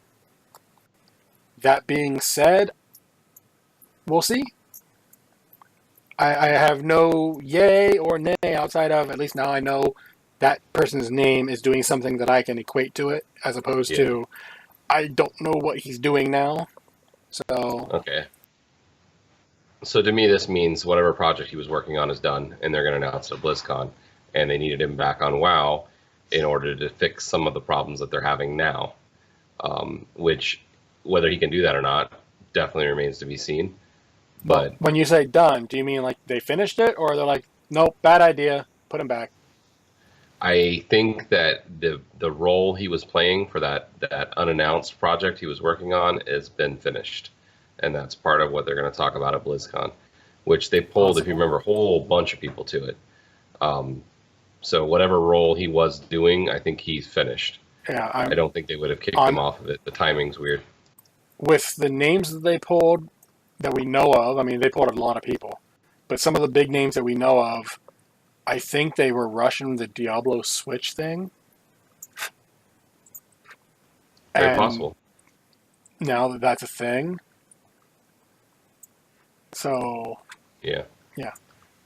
I mean, that could be it. I think there's going to be more that we'll find out that they did besides just Diablo and Switch. We'll find out at BlizzCon too. Yeah. But yeah, I ultimately think that he's done, and we'll find out whether or not he did a good job or not in the near future. But to be perfectly honest, I never really had an issue with him. He came in at a time where PvP was pretty broken in Warcraft, and he made a lot of improvements. It didn't make it perfect, but he did make a lot of improvements, and PvP became more of a thing during that time. Mm-hmm. And then shortly after he was gone, here we are in a state where a lot of people are unhappy with the way the classes work in both PvP and PvE, and a lot of people are unhappy with several segments of the game and are very vocal about it. Well, okay, so touching on that, though, a lot of those people are just complaining for the sake of complaining. Totally agree. Not all of them. There are some valid points out there. The game is not perfect. There are some issues. But there are certain individuals whom I will not name because I will not name them. That means he doesn't want me to name him. I was hinting strongly at that, yes. That are literally complaining just to complain because that's what their viewers are getting a kick out of. Admittedly, this person's been complaining for a long time, but it's getting more and more toxic. And this person, on occasion, does make some valid points, mixed in with the black vitriol out of his mouth. Mm-hmm. I mean, you're right. There's a percentage. If you took all the people who've been complaining about BFA and put them together, there's a large percentage that are just complaining because they want to complain. But a lot of the points that not only that person, but a lot of the other people make are founded in truths. Like, for example, I'm just going to give you my perspective, which I don't PvP, so you can take that part of the whole thing out of it. I PvP only, or PvE only, excuse me. And to be perfectly honest, I did more PvP in Legion than I do now. And I enjoyed the little extra that was in Legion, which I think he did have a little bit in as well. But for me, the classes are very RNG. We definitely felt, I would say, a decrease in power coming from 100, I guess it'd be 110 to 120.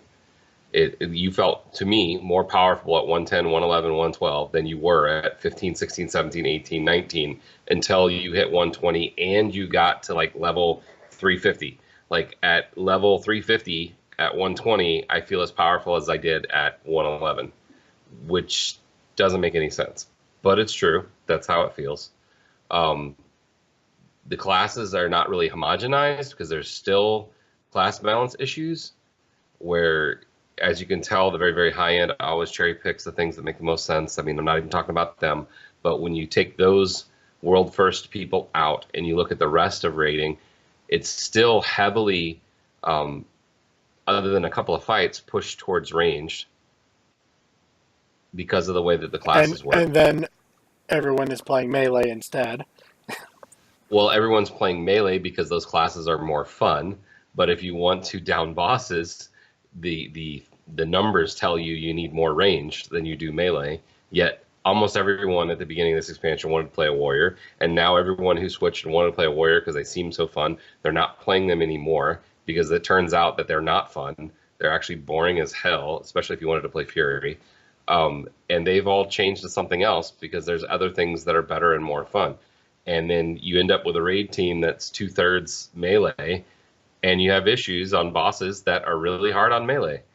So, like, there's lots of class balance problems just from not even talking about numbers, just talking about the way that they work. So, even though I don't necessarily think he's proven in being able to fix it, I think bringing in someone like him would be very beneficial. And even if it doesn't shut a few people who constantly complain up, I see it as a glimmer of hope. Oh, yeah. Because I still love the game. I'm still going to subscribe to the game. I still enjoy the game. But the carrot that was the chance to get a legendary just for doing regular daily type stuff that existed in Legion is no longer there. So who really wants to farm Azerite by doing world quests all day long anymore once you get to like 340?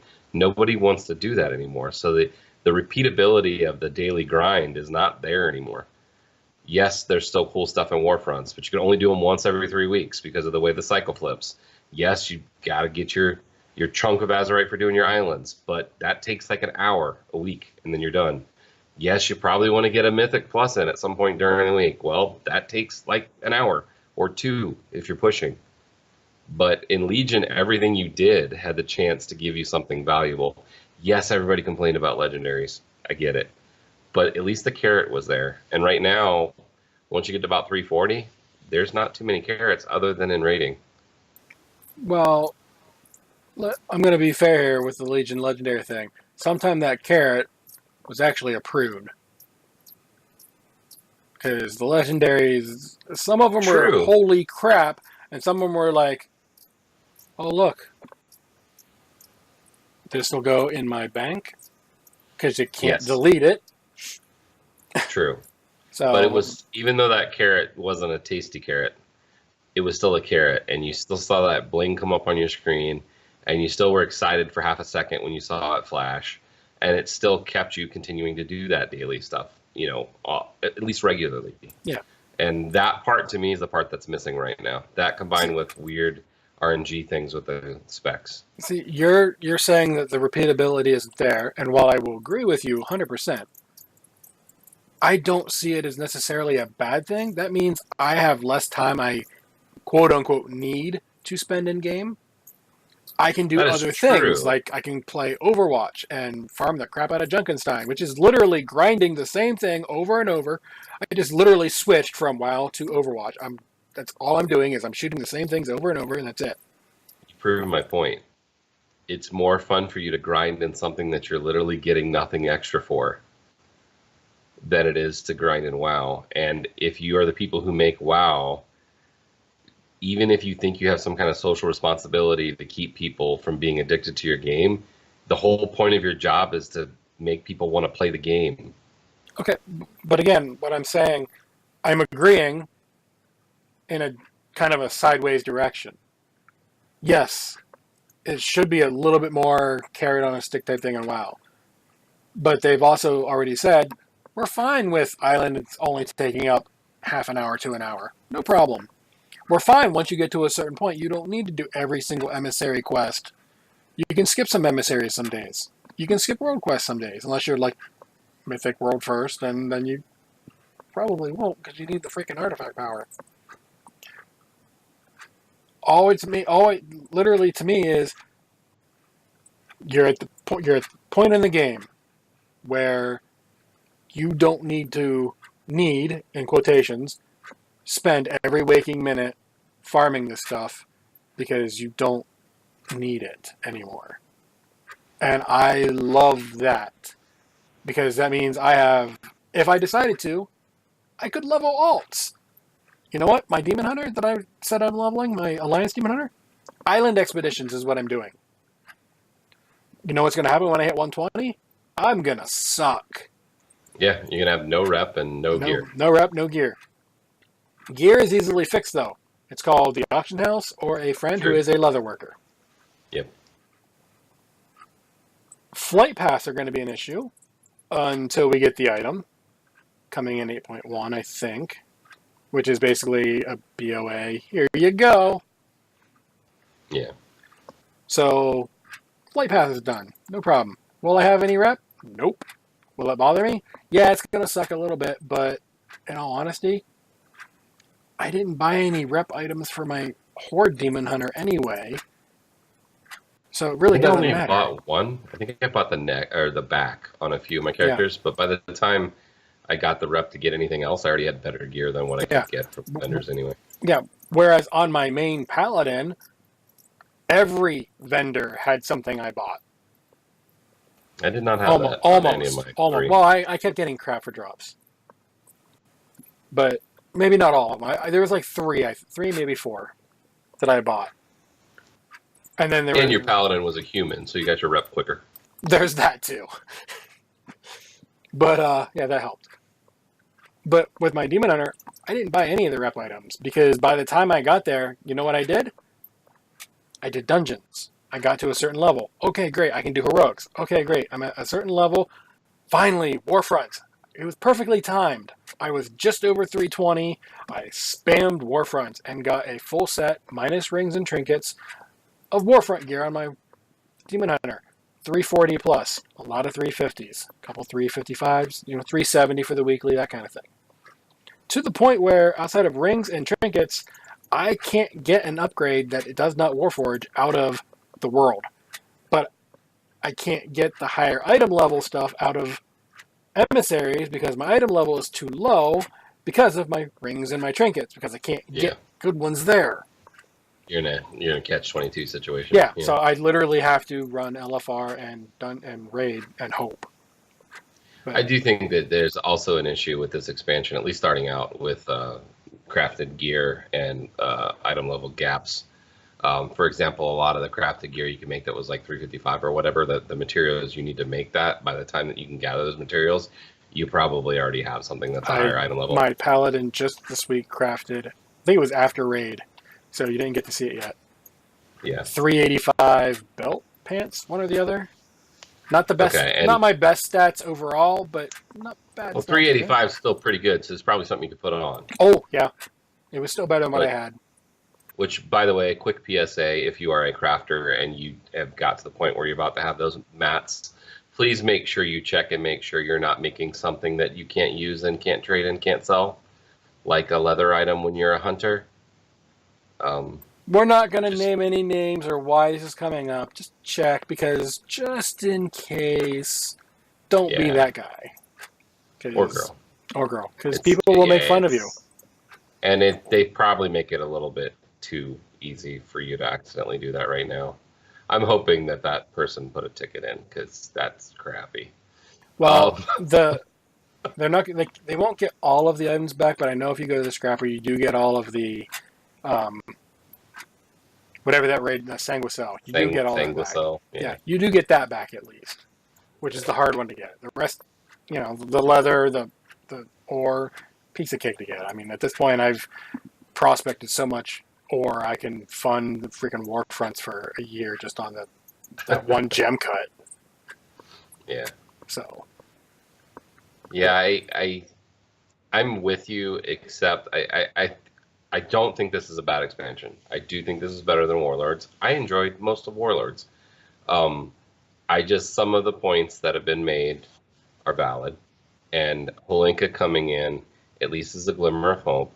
I do think there is a lot that they need to do to try to improve the game, and although I understand the quality of life things of not feeling like you need to do everything all the time, I think if you're making a game and you want people to play the game and you want people to stay subscribed, rather than try to do marketing things where you're going to give them something free if they subscribe for 6 months when they may not play for 6 months, just make the game have something in it that makes it valuable for you to continue to play. Yeah, I'm still logging in every day that I can. There was Thursday I didn't log in, but I was sick. So, there's that. But I'm still logging in almost every day, Am I playing as much as I could be? No. But I'm doing my emissaries. I'm logging in. I'm looking Yeah. at the emissaries to see if it's something I need to do right away or if I can wait a day or two. I'm checking my boat table missions.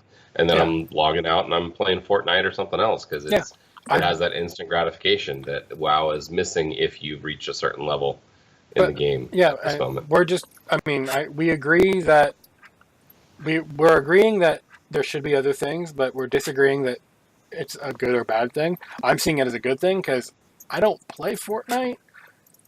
I play other Blizzard games, so they're still getting my time in terms of games. But, I mean, I could play other games. I could replay Witcher 3 again. Well, yeah, I mean, and that's the whole thing. I mean, it can be seen as a very positive thing for a lot of people who play the game. And I understand that. And I think that that's part of the reason that we are both people who wouldn't just straight up bash the game like other people have. And we're not going to go on hour-long rants on YouTube about what needs to happen to make the game be a crazy addictive thing like it used to be way back in the day, that when it was super grindy and kids were getting in trouble for not going to sleep, not going to school because all they were doing was playing the game because they needed to save up enough gold to buy a mount or something. Like I'm totally understanding and I'm there with that. I think that the difference is the fact that we appreciate the game for what it is, but we also want them to make it better. Yeah. You know what I mean? Which is okay. There's nothing wrong with that. Trying to incite people to cancel their subs or make people rise up against Blizzard, blah blah blah. That's a bunch of horse crap. But that doesn't mean the game is perfect.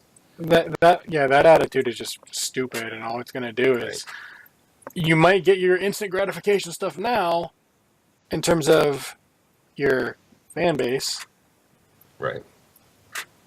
It ain't going to last forever, though.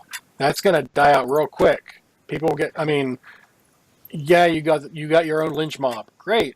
You know what happens to lynch mobs? They get bored. They move on. They find something else to go mob against. Exactly. They find something else to go mob against because they're like, well, they're not changing this. Let's move. I can't wait. Not for me. For certain individuals, such as the one we're not naming. Classic WoW. Go there. It is literally being made not just for you, but it is being made for people like you.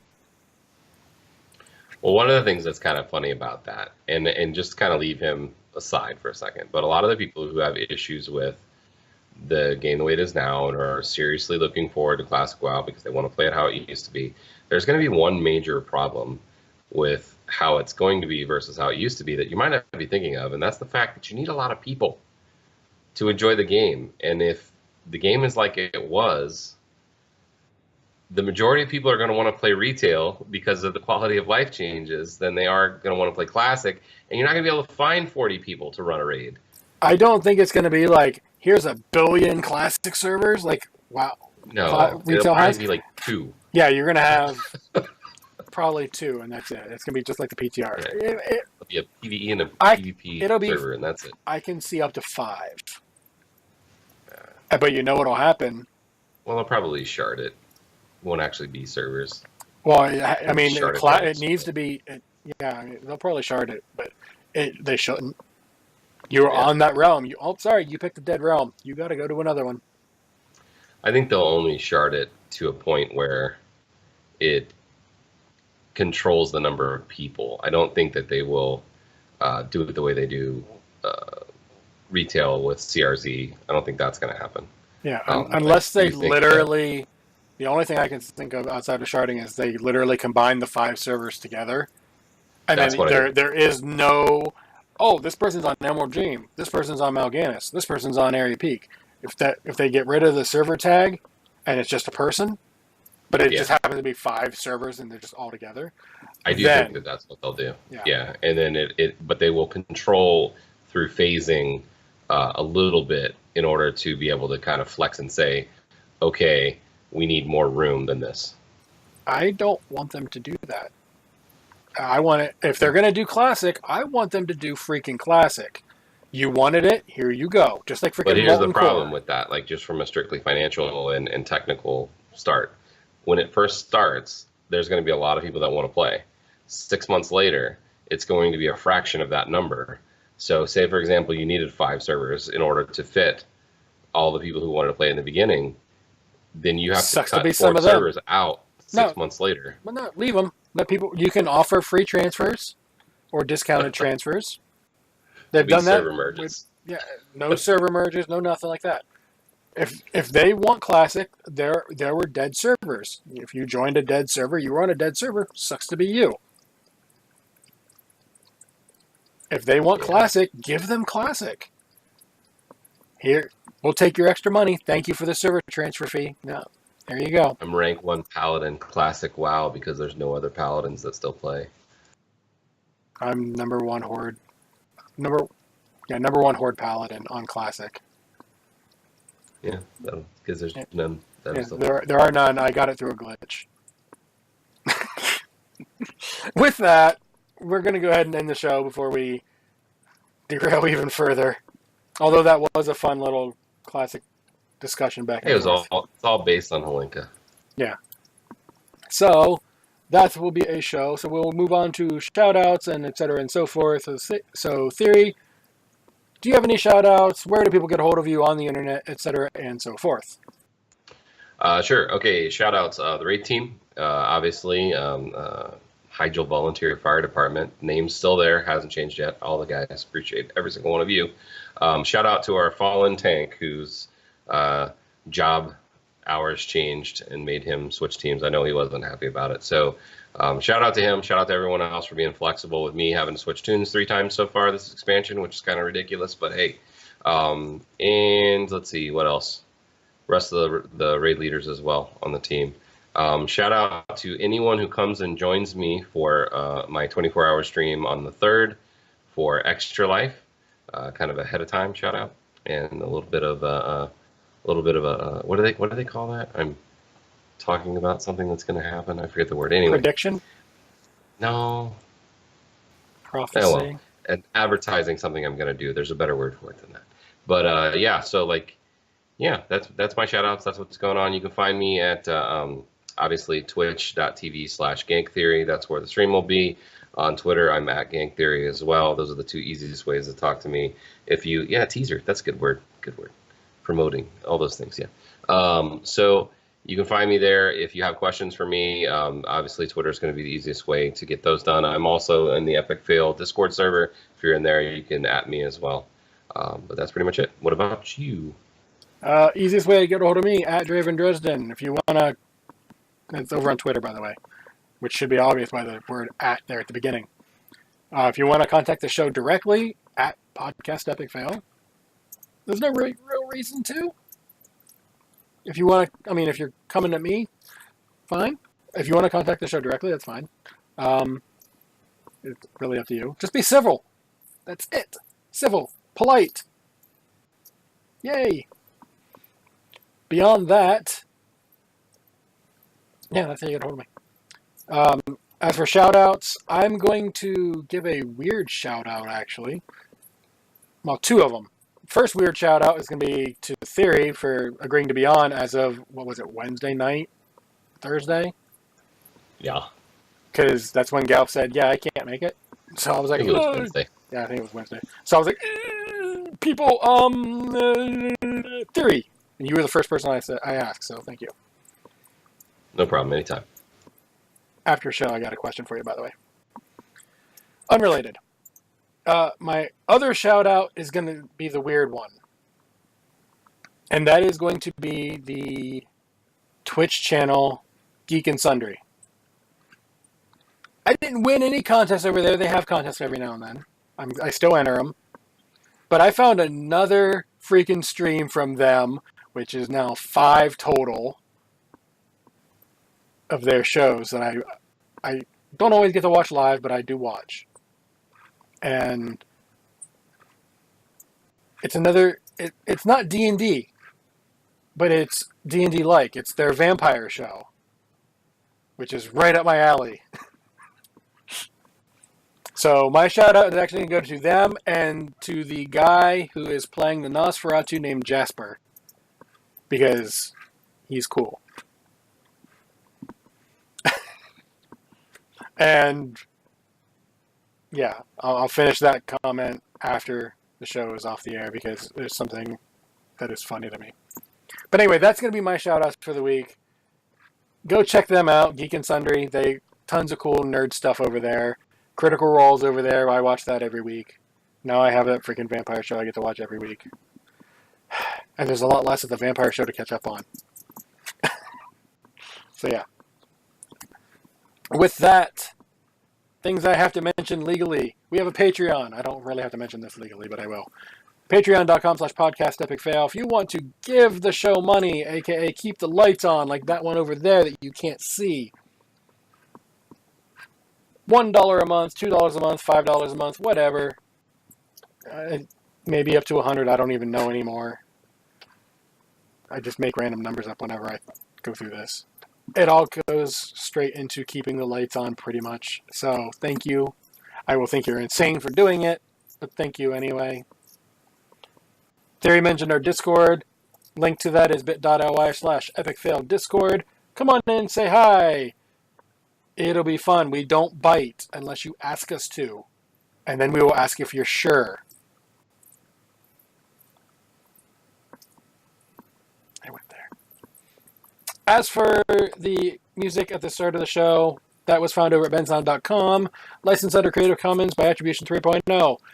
Layman's terms, give them credit. You can use their stuff for free. Win-win for everybody.